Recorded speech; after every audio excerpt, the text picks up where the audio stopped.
Great picture of my hand. I know. It's awesome. Guys, we're going to get rolling here in just a second. Welcome to the MLM Lunchtime Leadership Show. Unfortunately, my phone stand is not cooperating with me, but it's looking good. Dallin, how are you? Welcome, welcome. Well, that's sort of good.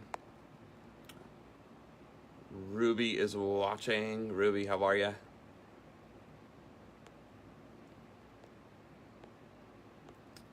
Hope all is well.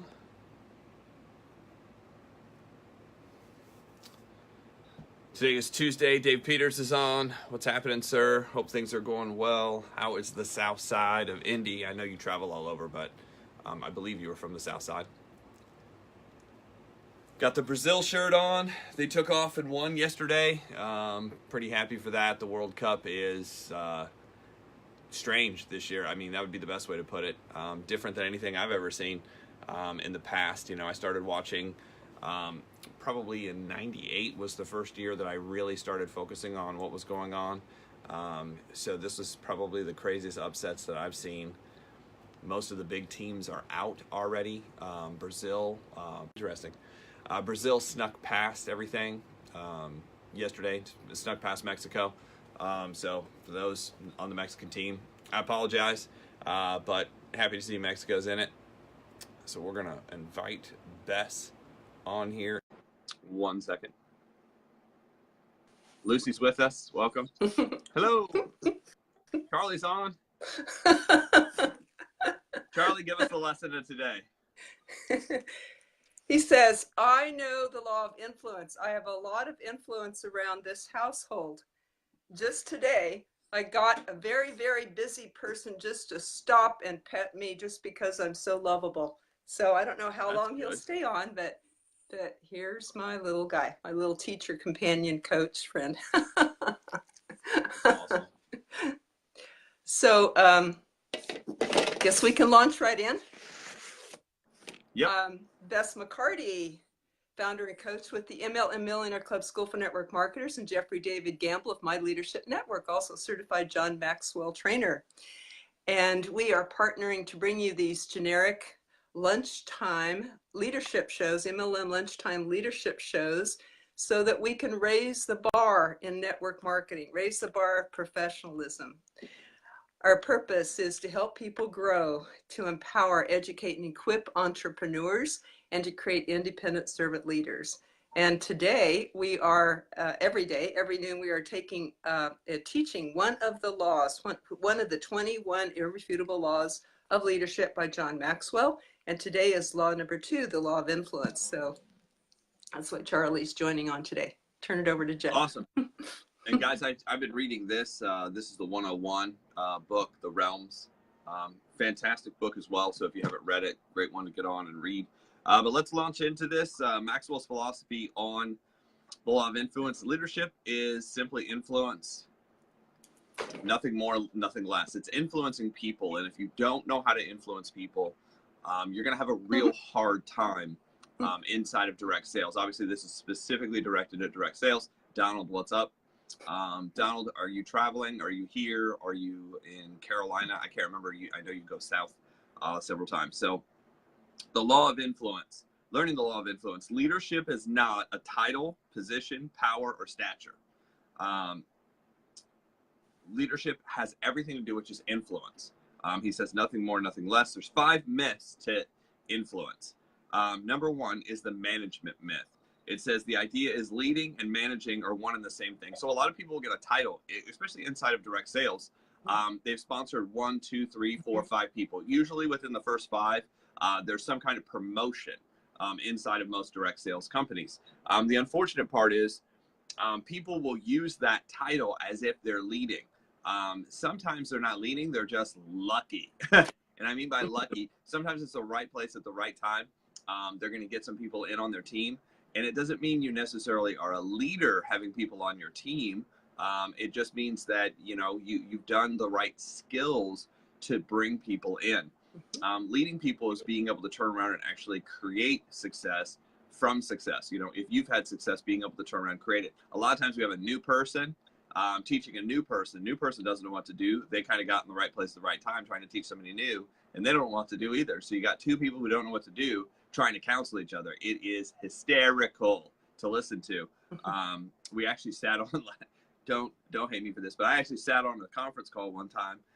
It wasn't my conference call, it was for a company conference call, and everybody jumped off, and then there were these two people on at the end, and they were counseling each other, and they were talking. I mean, it was this law all over the place. He's like, well, I'm the manager. I can't remember. It was Walmart or Target or, you know, it was a retail department store. And he's like, and what we do is this, this, this, and this. And the other guy's like, well, I've been in, you know, electrical something engineering for years, and we do this, this. Nothing to do with direct sales. But they were trying to teach each other. So a lot of times you got people who don't have the experience, but you know, have the management idea. Well, I've managed people. I've managed people before. I got this. I know exactly what to do. The second is the entrepreneur myth. Entrepreneurs are skilled at seeing opportunities and going after them. Unfortunate part about a lot of entrepreneurs that I meet is they are one man or one woman shows. You're an entrepreneur, but you don't have anybody on your team. There's nobody following you. There's no influence. Just because you can recognize there is an opportunity in something, there's a totally different skill at bringing people on and leading them and teaching and training them. Robert Kiyosaki says to get wealthy, you need three things. So to get wealthy, you need three things. Number one is you have to learn how to sell. And that's what I see most often inside of direct sales is you'll get people who know or think, even worse, they think they know how to sell. And they're not moving any product, and they also don't have any people on their team, but they know how to sell. And I say, look at your results and tell me what's happening. If you know how to sell and if you know how to recruit, there would be people and there would be products and or services moving. So number one, you want to know how to sell. And there is an art to selling. I mean, it's something that I, you know, personally didn't know anything about growing up. Sales to me was being able to talk somebody into something. I didn't understand the service side. I didn't understand the leadership side. I didn't understand providing the best thing. And I didn't know how to ask for the sale. That wasn't something that was usual to me or taught to me. I was, you know, taught by educators. And my mom was an educator for elementary school, and my dad was a college professor, and my dad was actually in marketing.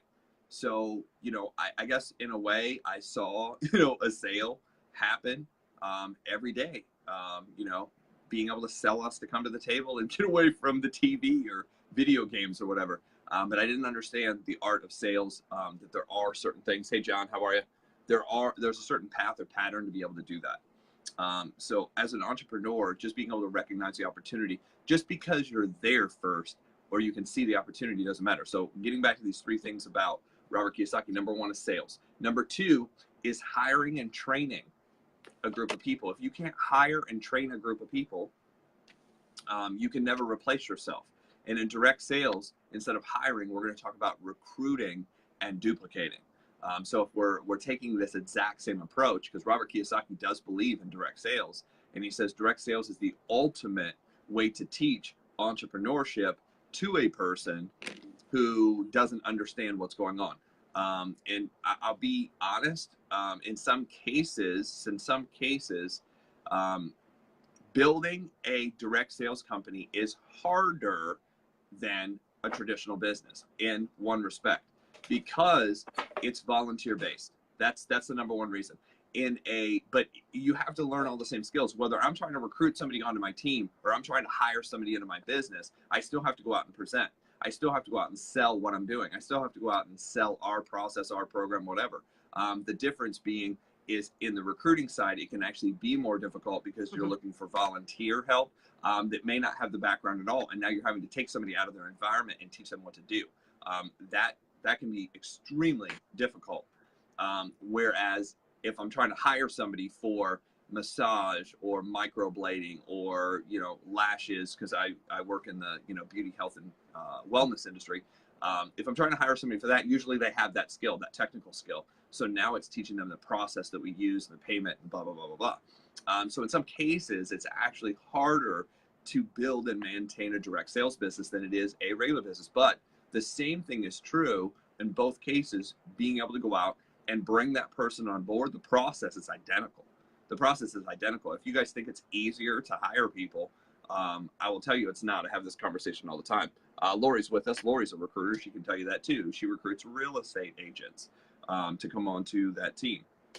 So entrepreneurs are skilled at seeing opportunities first and going after them, but that does not mean that it's necessarily easier. 3, the knowledge myth. Knowing what to do and influencing others to do it take different skills. Hey, I know the process. You know, a lot of people are like, oh, I know how to recruit. Great. How many people do you have on your team? 0. I was like, okay. So there is a difference between knowing what to do and being able to write it out and physically being able to do it. And what I usually say is, you know, there's the knowledge of knowing what to do, and then there's the activity of physically doing it. And what you'll usually find is what you thought worked doesn't. And if it did, you'd be able to bring people onto the team. Because it's only in the activity where you really truly understand what to do. And then being able to teach it to somebody else is a totally another, yeah, that's the duplication part. So knowledge, number 3. Number 4, the pioneer myth. And getting back to Robert Kiyosaki's 3 things, for those of you who wonder, I'm kind of bounce around a little bit. That usually happens. But just so I give you all 3, because some people are writing the C-type personality who's trying to get everything in order and in line. Number 1, Robert Kiyosaki said you need to learn how to sell. Number 2, you need to learn how to hire and train people. Number 3, you need to learn how to raise capital. And raising capital inside of direct sales isn't the same inside of direct sales as it is a typical business. Raising capital inside of, you know, a big business is we have to raise capital to be able to build a building, or we have to raise capital to be able. But raising capital inside of direct sales is putting on large events. Putting on large events. That's the closest analogy I can give you, because what you're trying to do is you're trying to expand the vision of what's going on. You're trying to expand your territory. You're trying to expand belief of what's going on in people's vision and their goals. So building large events is very similar to what Robert Kiyosaki was talking about in his book, because he goes into detail when he talks about this. To be able to get wealthy, those 3 skills. So when I meet somebody, I'm like, can you sell? Can you recruit and train? And can you promote and build something bigger than what you are? That's kind of what I go through. John, what's happening? So number 1 was management. Number 2 was entrepreneurship. Number 3 was knowledge. Number 4, the pioneer myth. Just because you get there first, if no one follows you, you're not the leader. Just because getting there, some people use this as the promotion of their company. Oh my gosh, I'm the first in South Dakota. Okay, I'm the first in Hawaii. I'm the first in. Just because you're in first doesn't mean the group of people in your geography wants to get in with you. You have to be able to lead them, not just be there first, but know what to do. Because people do business with people they know, people they like, and people they trust. Well, number 1, how do you get to know people? You get to know people by doing what? I have a space for side notes. I love how you always come back to the subject. Yes, actually, you know, like a plane that circles. ADHD, that happens a lot. You know, you'll fire off in one direction, then all of a sudden your brain flips back a couple pages. It's like, hey, you missed this spot. And then you come back and you give that, and then you jump around again. So I digress. Pioneer myth. Number 4, you can get there first, but if no one follows you, you are not a leader. People a lot of times will use this as the catalyst to go talk to people. Oh my God, I'm the first in. It's not bad to mention it. I'm not saying, but if that's the whole reason why you're trying to recruit, I'll tell you that will backfire. That will backfire, because when it's not new, people are like, oh, I'm not getting in with you. You're not in something new now. So that's not the reason. Number 5, the position myth. I have a title or a position, people should follow me. So again, you promote one level. You promote one level because, let's say, the compensation or the structure of the business, somebody builds through you and like, I have 2 people on my team. You should listen to me. It doesn't mean you actually have what it takes to build. You don't have anybody following you. You didn't put them in, even in some cases. You just have these people on your team. So all of a sudden you have this level that people are supposed to follow, and that's not why people follow you. People follow you because people know, like, and trust you. Now, they get to know you by spending time with you. They get to like you because typically you're able to help them or you have things in common. They're able to trust you. Why? Because you know what to do. You know what to do, and you're producing what? Results. And we'll talk about the 5 levels of leadership at another time. But the 5 levels of leadership is another training. John Maxwell says there's 2 bases to his training: the 5 levels of leadership and the 21 laws of leadership. Those are the base. Those are the foundation for everything. And when it comes to these laws that we're teaching today, out of the 21 laws, each law kind of stands on its own. Each law comes with consequences. Each law can be taught. You can learn these. John has a really funny story that this guy comes up and says, "John, I want to know, are leaders born?" And he's like, I knew what the guy meant, but it just kind of, jokingly, being who he is. He's like, are leaders born? Are leaders born? He's like, yes, leaders are born. He's like, I've never met an unborn leader. He's like, all leaders are born. He's like, no, that's not what I meant. I mean, he's like, so what you're saying is do some people already naturally have all these qualities? He's like, yeah, some people have some personality things that are predestined.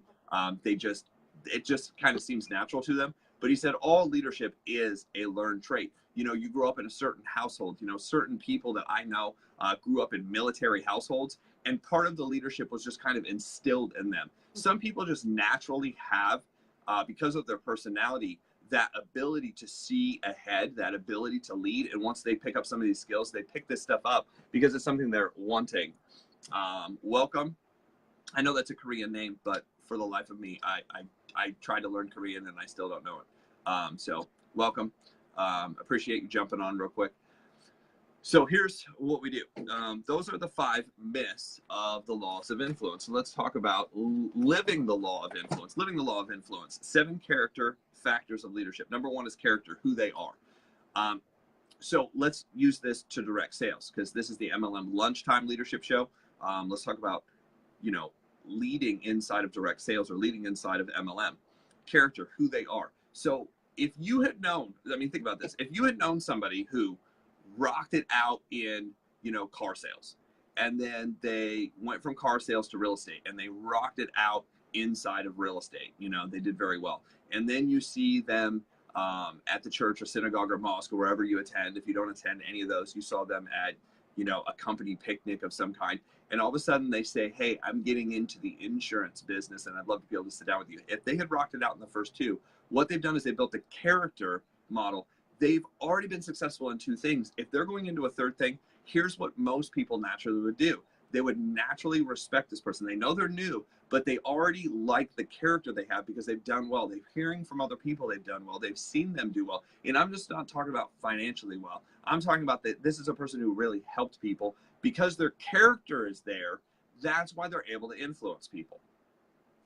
Not because they got into insurance. Does that make sense? Some people think it's like the industry or it's the specific company. That same person who rocked it out in, let's say, auto sales and then went into real estate sales and knocked it out can get into a direct sales company and all of a sudden have a lot of influence. Why?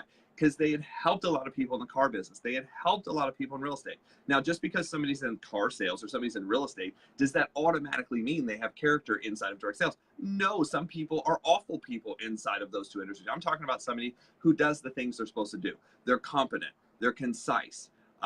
They have character. They do what they say they're going to do. They actually help people. And people know of them that they're going to spend time and they're going to figure out hard deals. They're going to work with people who have weird backgrounds and weird situations and, people who go through traumatics. They're there for people. All these qualities that we're talking about, some of the intangible things. So the 7 factors of leadership is number 1, character. Number 2 is relationships, who they know. If you sit down and you get to know somebody and they seem to know everybody, everywhere you go. And I've gone out, I had friends that were like this. We'd go out and we'd go to a restaurant and people wouldn't know them. And then we'd go to the department store and people would know them. And then we'd go look at cars and people would know them at the car dealership. And then it was just weird. I was like, how can this many people know this person? And in this one particular situation, this person was a dentist. So obviously he gets to know a lot of people, but here's the thing. He didn't practice dentistry in the city that he knew everybody. I thought that was really weird. I was like, why is that? He's like, because I don't want people walking up to me every time I go to a restaurant and be like, hey, I got this thing going on. That's one of the things he taught me. He's like, you never want to be a dentist in the town that you live. You always want to do it outside town. It's like, oh, that's really interesting. He said, and here's why. He said the same thing as being a doctor. And we're learning that the hard way. So the relationship of who they know. Indirect sales. So we'll talk about influence and relationships. Indirect sales. If somebody had spent years developing relationships inside of, let's say they're a coach. Amy's husband knows everybody. I mean, you've met people like this. They have massive influence. The problem is massive influence by itself through relationships, is that the only reason somebody should do direct sales? No. Some people will try to use this to convince people that they should do direct sales. And if they don't like direct sales, I would rather have somebody who has no influence but loves what we do than somebody who has influence but doesn't like what we do. You're trying to convince. That's a problem. So some people see these rules and these laws and they're trying to go after certain people, and that doesn't make any sense. Who they know. So relationships, who they know, has a lot to do with people they know, like, and trust.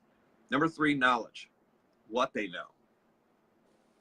Just because they've built a business before and they have knowledge of building a business, they'll come in and be like, don't worry, I know how to do this.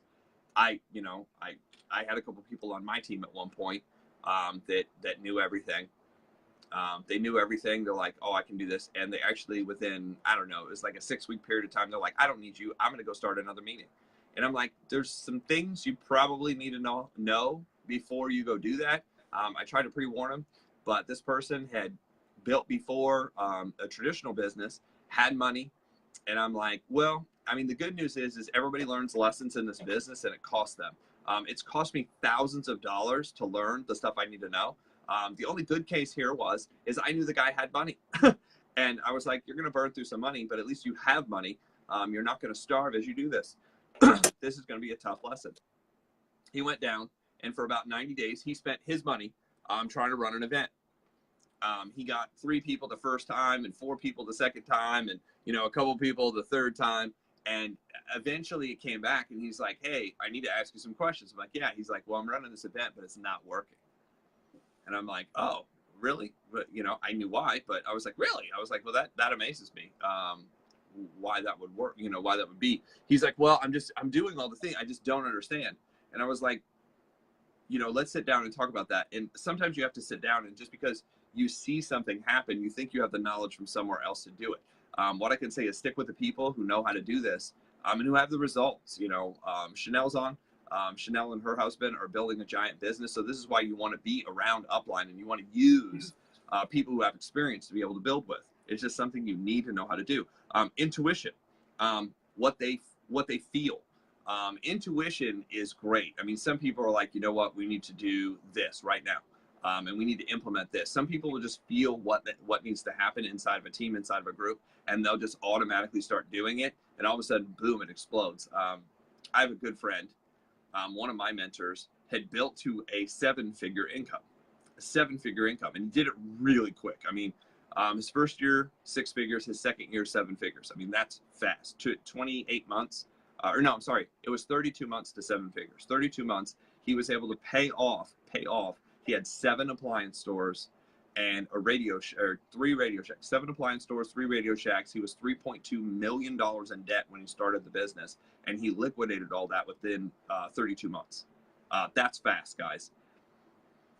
He went from there to go on to kind of coast. And when I say coast, is he built a business, and then he started speaking, got on the speaking engagement, this, that, and the other thing. And the team grew. Don't get me wrong. I mean, his team was growing. It was going great. But at a certain point, about 5 years in, because he wasn't doing the basic activity, his group stagnated.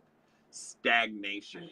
And a lot of times what happens is you go from the role of learning what to do to being motivated to actually becoming a motivator and actually building. And you create something. There's another law called momentum, the law of momentum, Big Mo, inside of this. And we'll talk about that as one of the lessons about how to do it. But he got it going. And what happened is over time, he slipped from being in momentum stage to being able to management stage. And management stage is the stage before freak out stage. And freak out stage is the stage before death of the organization.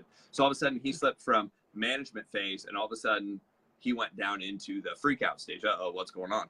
And he said he made a quick decision. It was intuition. He's like, you know what? I need to break at a new level again. I need to go to another level again. And that's kind of, I feel his pain. He's like, I need to go to the next level. And he's like, because if I go to the next level now, I'm leading by example. I'm teaching everybody by example of what to go do. And in about a 9-month period of time, he was able to bring some of the right people onto the business, knowing what to do, knowing how to do it, having the relationships, building the business. And he just went out and built solid for like 9 months. And all of a sudden he went from the level he was at to the next level. Now, it's really easy to go from level 1 to the first level. I mean, that's like the hardest thing to learn how to do, but the middle levels are a little bit easier. But when you get to a super high level and you're making 7 figures, it's hard. I mean, you'd think it would be easy because of your influence, but it's not just influence that builds a business, it's doing the right things. But when you have influence, you try to shortcut things because you have influence. And he talked all about this. He's like, you try to shortcut the basics because you have influence. You're like, oh, just go do this because I'm who I am. And new people don't care who you are. So what happens is your influence kind of backfires on you. You know, when you get too wealthy inside of a business, people don't want to listen because you're like, oh, you know everything. So he tried to shortcut it. And he said that was really difficult. He's like, for 6 weeks, he was just trying to use his influence. And then he's like, no, I need to go back to the basics. People don't know who I am, don't care who I am. He stopped, watch this. He stopped driving the super nice car to the event. This guy had a warehouse, would be the best way to put it, a warehouse of vehicles. Just kind of roll through the vehicles in this guy's garage. He bought a 12-cylinder Mercedes and a 12-cylinder BMW on the same day because he couldn't figure out which one he liked. So he just bought them both and drove them around for a while and figured it out and then sold the other one. Those are both 6-figure cars, and they were 6-figure cars back in the 90s when he bought both of them simultaneously. He also bought a 911 twin turbo Porsche. I remember it was white with a big fin. It was the fastest production car at that time. 3.4 seconds or something to, it was 3.9 seconds. It was the first car that went under 4 seconds from 0 to whatever it is, 100 feet, or 0 to 100 and just under 4 seconds. He said that car was great. He said, but they built it wrong. And I was like, what? He's like, yeah, they built that car wrong. And I was like, really? He's like, yeah, what we needed to do is go from 85 to 65, the speed limit, in under 4 seconds. He's like, because this car's so fast. He's like, you don't even realize you go over the speed limit because it's just so fast. He's like, but we need to get it back. He has another funny story in the car. But outside of that car, he then hand built a 1972 classic convertible Jaguar. Him and his dad found all the parts, put it together, hand painted. It was the only one we weren't allowed to sit in that day. Cool car. Look that up. A 1971 Jaguar convertible. Beautiful. I mean, it's been in some movies. If you ever saw the Batman movie, the third Batman movie, I want to say, the one with Val Kilmer. Val Kilmer actually drives an identical car up. Just super cool. Then he had a Rolls Royce. And it just goes on. I mean, it's ridiculous. So what I'm saying is this guy had plenty of money. And he just went out and he's like, I need something. Because if you roll up in any of those cars, people are like, I don't know, it just seems like this guy has too much. So what he did is he downgraded and went out. I say downgraded. He went out and bought a normal car, something that was $50,000, $60,000 at the time, to drive around in. And also he was building in Wisconsin. He was building in Minnesota. It was during the winter time. So he's like, you can't drive any of the cars I have in the weather. So he went out and bought this SUV. I think it was a Suburban. And he's like, so I started rolling in the Suburban. And he goes, I downgraded. He goes, I took off this enormous, crazy watch that I had with all these sparkly things. And he's like, I just wore a normal watch. And he became, here's the thing, he just became him. He became a real person. It wasn't about the designer stuff and the designer car. It wasn't about designer. What are people, it really funny. It was a great lesson in leadership because what were people really attracted to? Who he was on the inside, how he was able to help them, not the stuff he had. And he had lots of stuff. His house was actually listed on the MLS because he finally has moved out of state. And I remember looking at that property, 119 acres. The house was, I want to say 20,000 square feet. I mean, the guy had all the money in the world, and you would think that would make it easier to recruit people. It made it harder. But eventually, what did he do? He used intuition to understand what people were really getting out of him coming in. And he removed all the stuff that was wrong. He sat down and just did the work. And he went to the next level, and his group exploded. And it was a great story. So number 5, experience.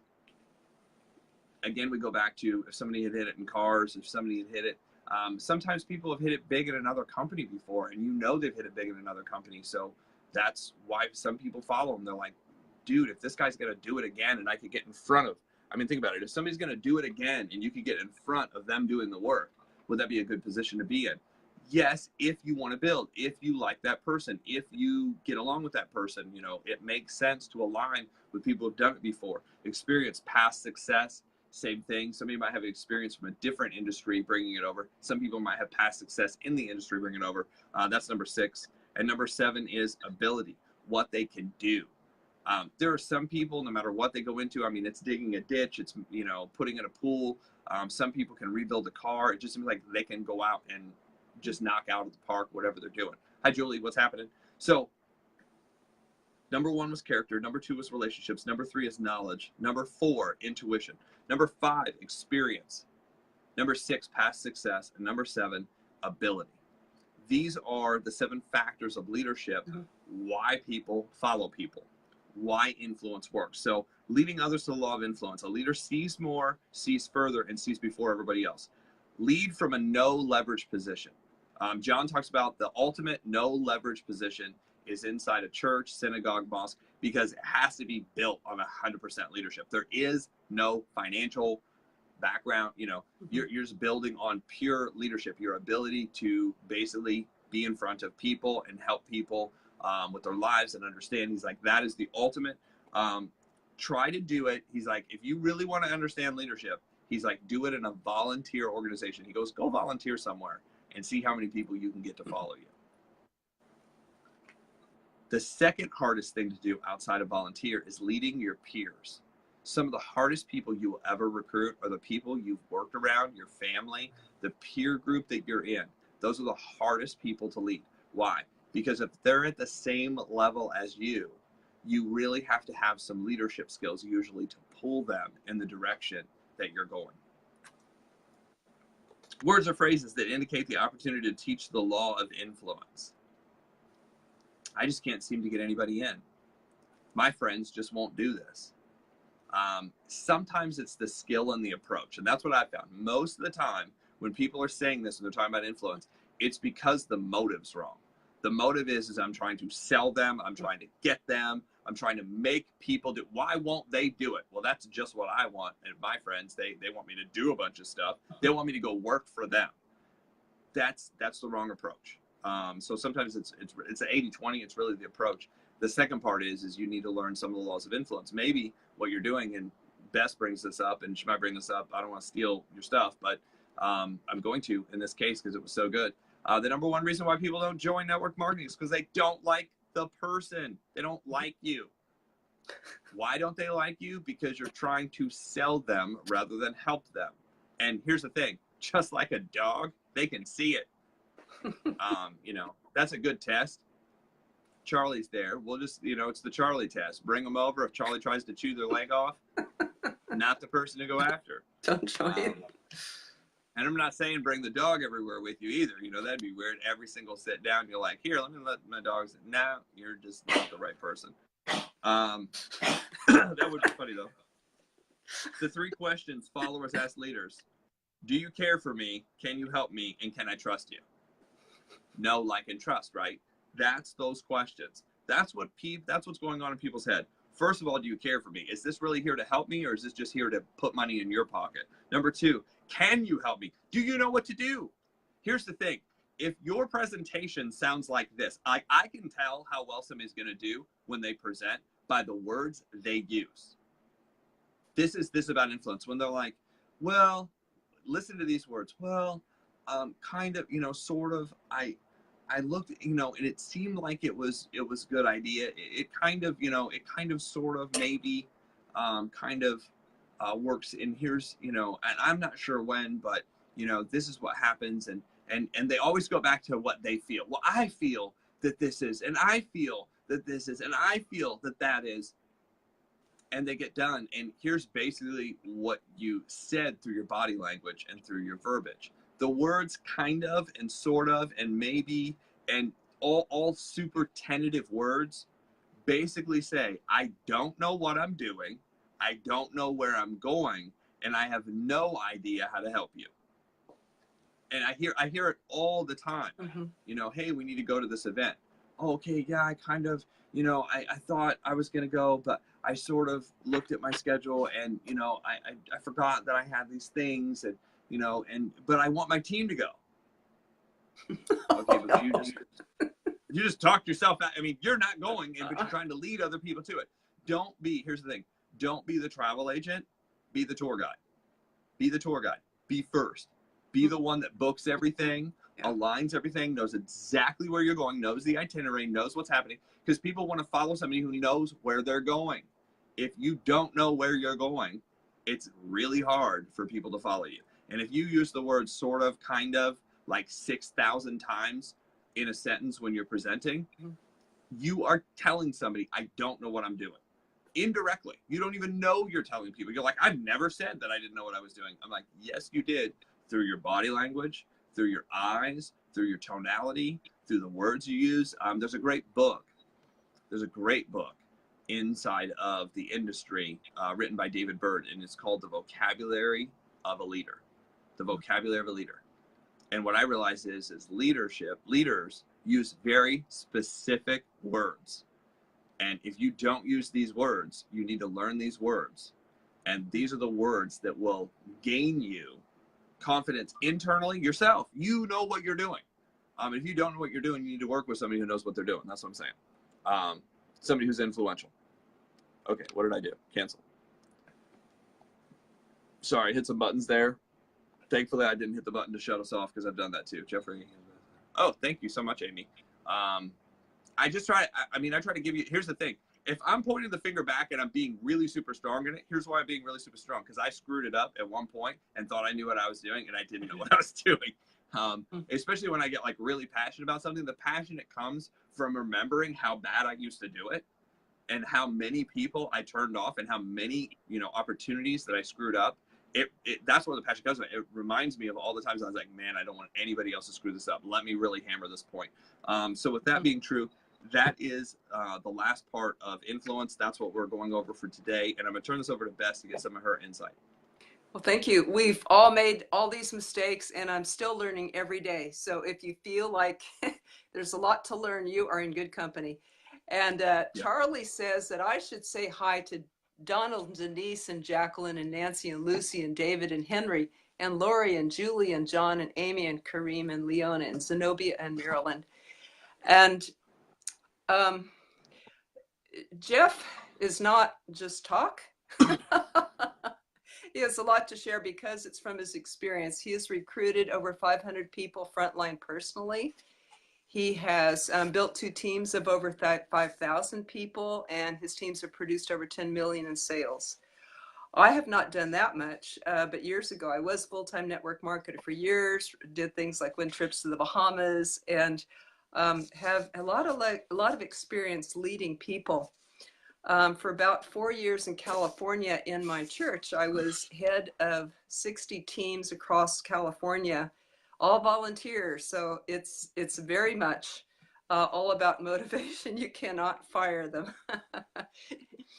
So what Jeff was saying about, do people like you? I mean, do you like you? Do you like yourself? Do you feel self-responsible? Do you feel proud of who you are and what you do? Do you enjoy yourself, and do you feel satisfied at the end of the day how you treated people, how you were self-responsible? A good test.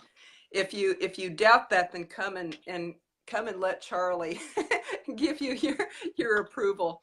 But yes, and I know that. Let's see. My favorite way of being an influencer is standing in the posture of service. Aren't you attracted to people who want to help others? That's very, very attractive. And to me, that's my test. Am I in the service mode today, or am I in the selfish mode? Serve me or serve others? And of course, serving yourself comes in the process of serving others, because serving others includes you. You are included. You are just as good as everyone else and deserve all the good things and attention and care to your basic needs and everything. So, but I'm included in the people that I serve, and I have stories about that. I'll tell one day. It has been said that salespeople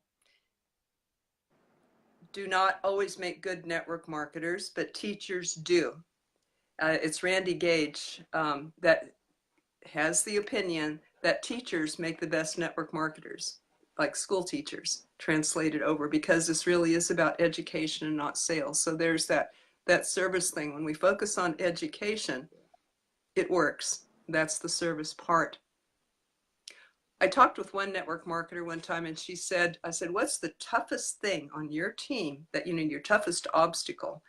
And she said, it's helping people get from the employee mindset to the self-employed, and also helping people break the $4,000 a month limit that they seem to see themselves at.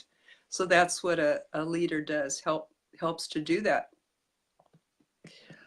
I like Jeff's story about the guy who had to tone it down, because a leader needs to remember that people are only going to go for their next step. They're only going to be attracted to that. Maybe they want to put groceries on the table or pay for their bills or make an extra $400 a month, speak to that. And people that want to make an extra $4,000 a month or leave their job, speak to that. But to think of jumping to where they are to multimillionaire, they think it's too far for me. I'll never get there. I don't relate to that. So help them just to their next steps. And I love bringing who you are to the table. That's so real. Well, yes. If you're watching the replay, please hit replay. We'd like to thank you for that. And I thank you also for the likes and loves that we're getting. I do like to hear where you're from.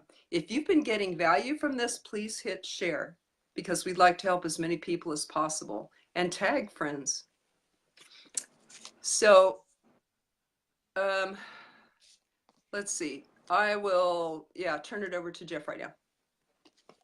Okay, so if you want to get better at this, the number one thing to do is, if you want to influence more people, grow. That's the number one thing. That's one of our, main things that we teach. It's part of our MVP statement, which is, the main thing that you want to focus on, maybe your mission,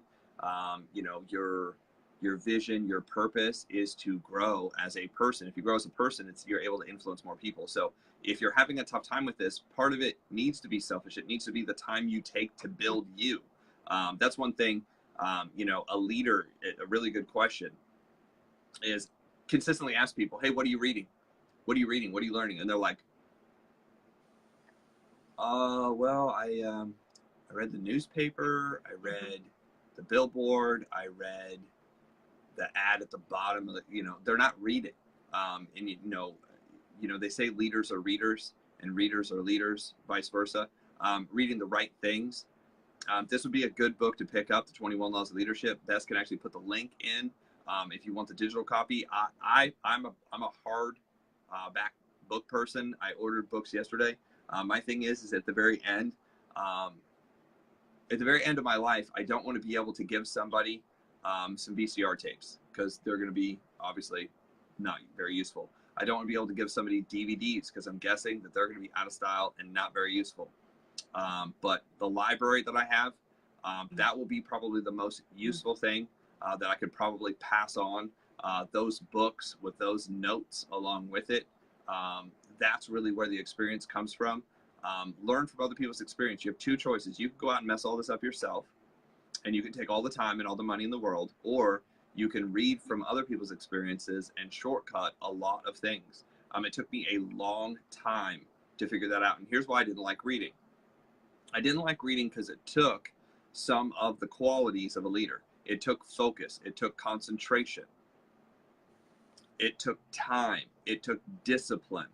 Those are all things that are attractive to other people.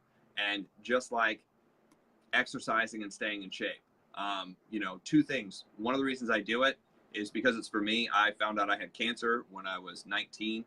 So I work out to kind of keep touch of what I'm doing and stay in shape. But one of the other benefits of working out and staying in shape is you have almost automatic attention and leadership when you talk to other people. It's amazing what happened when when it was noticeable that I worked out. People would automatically listen to what I was saying. And at first I thought, well, it's because, in my head, well, it's because I know something. It wasn't. It's kind of like an intangible. People know exactly how difficult it is to stay in shape. And because they know you have that discipline, because they know you have that, one of the best things you can do is take care of you. Because if you can take care of you, most people know how hard it is to take care of themselves. They automatically respect you. Because even if they don't like what you're saying, mentally, they're like, that's really hard to do.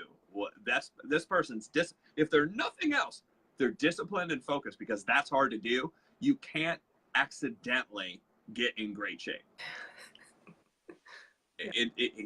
There are truck drivers and there are construction workers that are out of shape. I know guys that, lift heavy things all day long. They're completely out of shape because it takes not just doing the work, but also eating right. So that's one thing. You talk about a couple things that are intangible things that you could do to build your business and attract more people. And here's the thing, people are like, oh, but that's hard.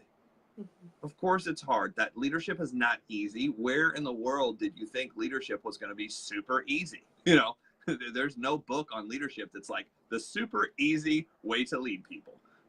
Bess, we should write that. People would buy it day in and day out. And the very first page is, hey, that's not true. Sorry. Read the rest of this book and you'll understand why. Read the Power of Praying Wise sometimes. Okay. Another great book. I'm trying to focus. Here's what I do. I always sit down and I focus people on the stuff that's going to help them help them in whatever they're doing. That's why they call it personal development. There is no perfect book for everybody. There's a perfect book for where you're at in life. There's a perfect book for what you need to know and what's going on in your personality. So what I'll do is I'll talk to people and I'll find out what they're missing, what's going on, and I'll be like, this is the book that I would recommend for what you're telling me. That'll save you a lot of time, because a lot of times people recommend books that was really good for them, but it's terrible for the other person. That will actually be like, I got nothing out of this book. It didn't apply to me at all. This wasted my time. So I always recommend books based on what people are going through. Bess, how do you do that? Yes. How do I do what? How do you actually recommend, do you recommend a general book, or do you recommend specifically what they're talking about? Hey, this is the struggle you have. This is the book I would recommend. Oh, of course, specific books, and even movies. I like to collect movies titles, and because people get a lot out of that too. So yeah, books and movies. Recommend. What could we recommend about influence right now? The books that Jeff mentioned. I really am attracted to that Bob Bergwijn Vocabulary of a Leader, which I haven't read yet. So that one appeals to David Berg. David Berg. Thank you. Yeah. David, Bob is the referral guy. Okay. This is David Berg. Another book, if you want to learn this, The Law of Influence, How to Win Friends and Influence People. One of the best. How to Get People to Like You in 90 Seconds or Less is another great one. It's kind of like the Cliff Note version of How to Win Friends and Influence People by Dale Carnegie. How to Have Power and Confidence in Dealing with People by Les Giblins is one of the best books I've ever read about this. That taught me more than Think and Grow Rich. Thank you. And How to Win Friends and Influence People, I can give that to you in one sentence, in a nutshell. Ask questions and listen to people. They love it. If you do that within 90 seconds. And Tom Chenault is a good example of that with his coffee house interview, similar to what I teach in my Always Get a Yes book. But he can go into a coffee shop while his wife Denise parks the car. And by the time she parks the car and walks in there, he says, Denise, this is Bob and Mary. They live here, and they used to live here, but they just moved here, and this is what they're doing now, and this is their goals, and this is what they would like to do in their life. He did that like in 90 seconds, really. So he's just interested, friendly, and ask questions about people. Hi, where are you from? What you doing? What interests you? What matters you most? And people love to talk about themselves, of course. Something that I have been having fun, discovered what influence it's bringing me, is that I've been making birthday videos for people on Facebook. And so I can go and look and see what my friends' birthdays are today, and make a short little, 15-second little video clip. It's even better than a voice clip, I think, where I just say, hi, best wishes, it's your birthday. Thank you for all you do. Take care. And it's that simple. And it doesn't want anything. It's just giving a smile and a birthday wish. And people just seem to love that. I get about half the people read the message or get the time to take a response back. And it's fun. It builds rapport for any future connections we might have, but it also lets me connect with any past discussions we've had, because I'll read up above that. And so I'll see what we've talked about last. Has it been 6 months or 4 years sometimes, you know? And so I'll say, hey, how was that going? How's this going? Because it gives me a touch to get current with them, and to stay in touch like Charlie does. He'll go around the neighborhood and he'll stay in touch. He'll check out different things and visit people. So it's staying current. And another cool side benefit of that is that Facebook says, oh, you two are friends, therefore I'm going to show your stuff, your posts to them too. So it kind of increases your exposure on Facebook. It's awesome. Mm-hmm. Well, guys, I know we're running a little over, so we're going to go ahead and wrap this up. If you like this, hit like, comment. If you have a question, share always. We'll put a link to this page. We actually have a Facebook page, the MLM Lunchtime Leadership Show. If you're not part of it already, you want to go over there and definitely come onto that page. Work on you daily. Any final thoughts, Bess, and we'll wrap this up. Yes, a reason to get onto that Facebook page, go there and request membership, is because you get the replay, you get the free book, and you get support around leadership there. So if you want me to add you to that, then just put me in the comments right now. That'll shortcut it, and I'll do that for you. Awesome. Guys, with that, we appreciate it. Tomorrow is the law of the process, the third law. Tomorrow's the 4th. And what we're going to do is we're going to go ahead and rock it out tomorrow. It will be taped. So for those of you who, don't have the ability, no problem. Go ahead and, watch the replay, and we will see you all tomorrow. Guys, have a great day. Have a good Tuesday. Thanks so much. Thanks, Amy.